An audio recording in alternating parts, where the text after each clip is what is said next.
Hi hello welcome back to Madhumahi vlog. ಎಲ್ಲರೂ ಹೇಗಿದ್ದೀರಾ? ಚೆನ್ನಾಗಿದ್ದೀರಾ ಅಂತ ಅಂದ್ಕೊಳ್ತೀನಿ. ನಾನು ತುಂಬಾ ಚೆನ್ನಾಗಿದ್ದೀನಿ. ಇವತ್ತು ನಾನು ಹೆಲ್ತಿಯಾಗಿ ಮನೇಲೇ ಮಕ್ಕಳೆಲ್ಲ ತುಂಬ ಇಷ್ಟಪಟ್ಟು ತಿನ್ನೋ ಅಂತಹ ಒಂದು ರೆಸಿಪಿನ ಶೇರ್ ಮಾಡ್ತಾ ಇದ್ದೀನಿ. ಇದಕ್ಕೆ ನಾನು ಯಾವುದೇ ರೀತಿಯ ಸಾಸ್ ಆಗಲಿ ಏನು ಕೂಡ ಯೂಸ್ ಮಾಡ್ತಿಲ್ಲ, ಹಾಗೆ ಮಾಡ್ತಿರೋ ಅಂಥದ್ದು.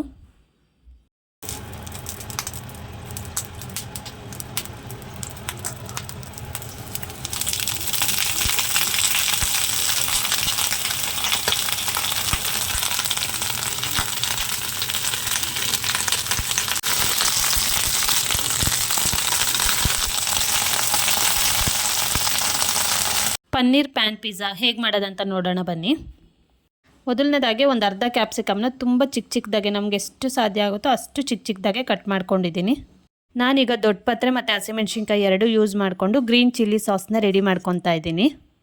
ದೊಡ್ಡ ಪತ್ರೆ ಯೂಸ್ ಮಾಡ್ಕೊಂಡು ಈ ಸಾಸ್ ಮಾಡೋದ್ರಿಂದ ಕೆಮ್ಮು ಕೋಲ್ಡು ಏನೇ ಇದ್ರೂ ಕಮ್ಮಿ ಆಗುತ್ತೆ.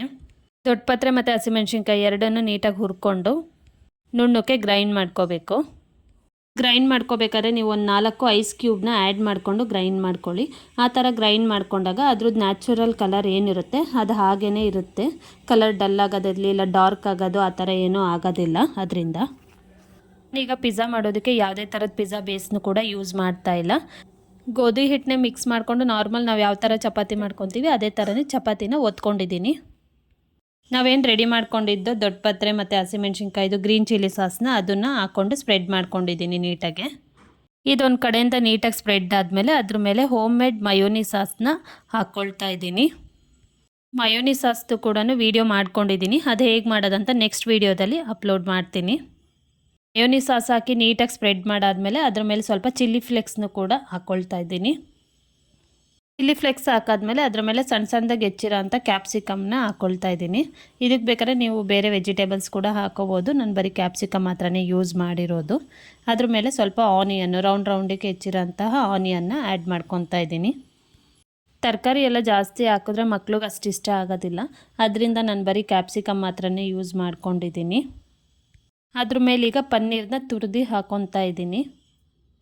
ಹಾಗೆ ನಾನು ಮಾಡ್ತಿರೋ ವೀಡಿಯೋಸ್ಗಳು ಇಷ್ಟ ಆದರೆ ಸಬ್ಸ್ಕ್ರೈಬ್ ಮಾಡೋದನ್ನು ಮಾತ್ರ ಮರಿಬೇಡಿ. ಹಾಗೆ ಲೈಕ್ ಮಾಡಿ ಕಮೆಂಟ್ ಮಾಡಿ. ಸ್ವಲ್ಪ ಚಪಾತಿ ಹರ್ಕೋಬೇಕಾದ್ರೆ ಸ್ವಲ್ಪ ದಪ್ಪ ತಿಕ್ನೆಸ್ಸಲ್ಲೇ ಹರ್ಕೋಬೇಕು, ಯಾಕಂದರೆ ಈ ಸಾಸ್ ಎಲ್ಲ ಹಾಕೋದ್ರಿಂದ ಸ್ವಲ್ಪ ತೆಳು ಆಗುತ್ತೆ ಕೆಳಗಡೆ ಬೇಸು. ಅದರಿಂದ ಸ್ವಲ್ಪ ಚಪಾತಿ ಹಿಟ್ಟು ತಗೊಂಡು ಇನ್ನೊಂದು ಚಪಾತಿನ ಲಟ್ಟಿಸ್ಕೊತಾ ಇದ್ದೀನಿ. ಅದಕ್ಕೂ ಅಷ್ಟೇ ಗ್ರೀನ್ ಚಿಲ್ಲಿ ಸಾಸು ಮಯೋನಿ ಸಾಸು ಎರಡೂ ಹಾಕಿ ನೀಟಾಗಿ ಸ್ಪ್ರೆಡ್ ಮಾಡ್ಕೊಂಡಿದ್ದೀನಿ. ಇದೇನು ಪನ್ನೀರ್ ಹಾಕಿ ರೆಡಿ ಮಾಡ್ಕೊಂಡಿದ್ದೋ ಅದ್ರ ಮೇಲೆ ಇನ್ನೊಂದು ಸ್ವಲ್ಪ ಚಿಲ್ಲಿ ಫ್ಲೇಕ್ಸ್ ಹಾಕ್ಬಿಟ್ಟು ಸ್ವಲ್ಪ ಸಾಲ್ಟ್ನ ಆ್ಯಡ್ ಮಾಡ್ಕೋಬೇಕು. ಇದಿಷ್ಟು ಆ್ಯಡ್ ಮಾಡಿಕೊಂಡು ನಾವೇನು ಇನ್ನೊಂದು ಪಿಜ್ಜಾ ಬೇಸ್ನ ರೆಡಿ ಮಾಡ್ಕೊಂಡಿದ್ದೋ ಅದನ್ನು ಇದ್ರ ಮೇಲೆ ಕ್ಲೋಸ್ ಮಾಡ್ಕೊಳ್ಳೋಣ. ನೀಟಾಗಿ ಕ್ಲೋಸ್ ಮಾಡಿ ಸುತ್ತ ಕವರಿಂಗ್ ಕೊಟ್ಕೋಬೇಕು. ಓಪನ್ ಆಗದೇ ಇರೋ ಥರ ಪ್ರೆಸ್ ಮಾಡ್ಕೋಬೇಕು ಸುತ್ತನೂ ರೌಂಡಕ್ಕೆ.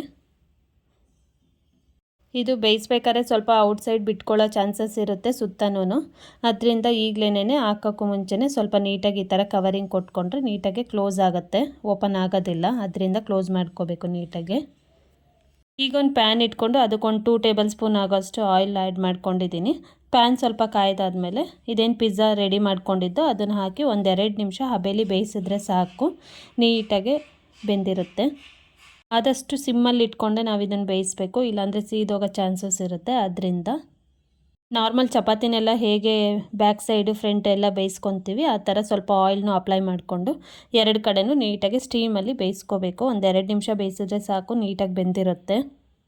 ಬೆಳಗ್ಗೆ ಹೊತ್ತು ಬ್ರೇಕ್ಫಾಸ್ಟಿಗೆಲ್ಲ ತುಂಬಾ ಚೆನ್ನಾಗಿರುತ್ತೆ. ಮಕ್ಕಳು ಕೂಡ ತುಂಬಾ ಇಷ್ಟಪಟ್ಟು ತಿಂತಾರೆ. ನಾವು ಮನೇಲೇ ಒಂದು ಸರಿ ಮಯೋನಿ ಸಾಸ್ ಆಗಿರ್ಬೋದು ಅಥವಾ ಗ್ರೀನ್ ಚಿಲ್ಲಿ ಸಾಸು ಮಾಡಿ ಇಟ್ಕೊಂಡು 1 ವೀಕ್ 15 ಡೇಸ್ವರೆಗೂ ಯೂಸ್ ಆಗುತ್ತೆ. 2 ಕಡೆನೂ ನೀಟಾಗಿ ಬೆಂದಿದೆ. ಈಗ ಇದನ್ನು ಪಿಜ್ಜಾ ಕಟರ್ ಯೂಸ್ ಮಾಡಿಕೊಂಡು ಕಟ್ ಮಾಡ್ಕೊತಾ ಇದ್ದೀನಿ. ಹಾಗೆ ಸ್ಕ್ರೀನ್ ಮೇಲೆ ಕಾಣಿಸ್ತಿರೋ ಹಾಗೆ ಇನ್ನೂ ಯಾರು ಸಬ್ಸ್ಕ್ರೈಬ್ ಮಾಡಿರೋ ಸಬ್ಸ್ಕ್ರೈಬ್ ಮಾಡ್ಕೊಳ್ಳಿ.